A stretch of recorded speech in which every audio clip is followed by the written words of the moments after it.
Hindi lang 4-star, 3-star, 2-star, 1-star, 5-star hotel. Out of this world. Dinaig pa ni Pastor Quiboloy ang 10 utos ng Diyos. Sige, pupunta ako sa hearing, pero sa 17 kondisyon. Hindi kami para utusan mo.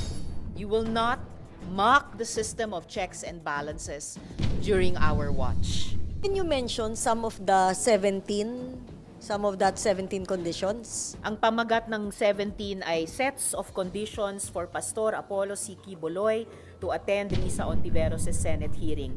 Number 1, unmask and show the full faces of your witnesses. No mask, no dark eyeglasses, no caps, bonnets, or head covering of any kind. Isa pa ito, halimbawa, ang kanyang number 8 na condition, I retain the right to personally cross-examine your witnesses.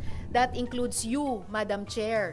No time limit. Yung mga resource persons nga sa hearing ay hindi pinapayagang i-interpellate ang isa't isa. Ang mga miyembro lang ng Senado ang nagtatanong sa resource persons. At lalong walang resource person na nagtatanong o nagko-cross-examine sa chair.